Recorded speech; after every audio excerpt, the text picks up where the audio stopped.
You know, National College Health Assessment conducted by the American College Health Association says that many college students are depressed, even anxious. It studied 63,000 college students at 92 different schools. 40% of those students say that they felt so depressed within the past year that it was difficult for them to function. Another staggering statistic, 61% of those students say they felt overwhelming anxiety during that same time frame. With college selection deadlines right around the corner or upon us at the moment, a lot of parents may want to sit down with their kids to have a conversation about college. And so we want to welcome Lori Edelson, a psychotherapist from Birmingham Maple Clinic, to talk about this issue, the whole idea of a gap year. Thank you for coming on. We appreciate it. Thank you.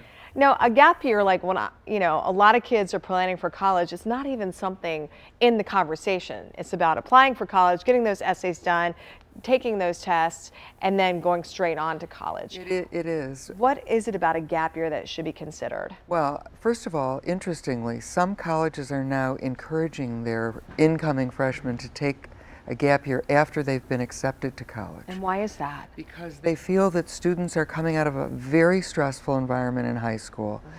Many of them don't know what they want to do or how they want to design their curriculum, what they would like to major in.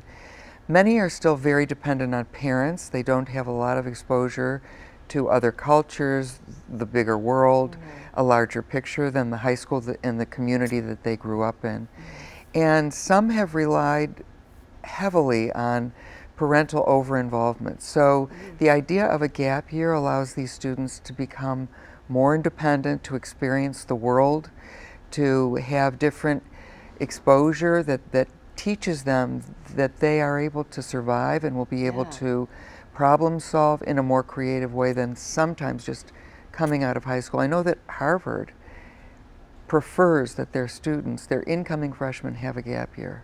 And what do you put in that gap year? Because I mean, if you don't plan it, I can see kids just staying home playing video games. Yeah, that's a total waste of a year. Right. And the colleges don't look favorably at that.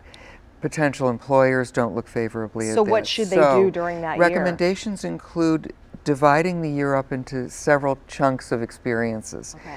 A work experience, travel experience, an internship, and possibly a volunteer opportunity, so that they really get a more broad experience about the larger world. Building life experiences before you dive into college. Right. So if you are going straight into college, what are some red flags that a student might be experiencing anxiety or even depression?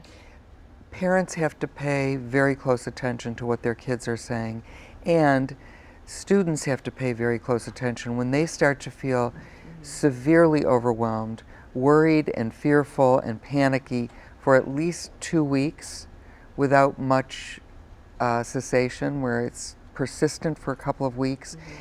Their emotions are interfering with their ability to function, to perform their work, to sleep, that they really need to try some early intervention and seek professional help to be evaluated to see if they really are dealing with anxiety or depression or both.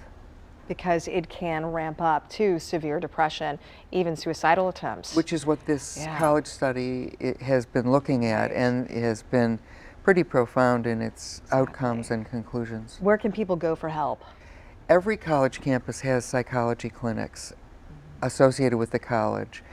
Pediatricians can be contacted, physicians can be contacted for referrals. We have Birmingham Maple Clinic as an outpatient mental health clinic. It's private. There are also community mental health agencies in every county of every state. So plenty of resources. There are resources out there. Yeah. I have to tell you, thank you so much, because this is an idea that is still being introduced, and more people are looking into it. So Lori Edelson from Birmingham Maple Clinic, we appreciate it. Thank you so much. Thank you so much.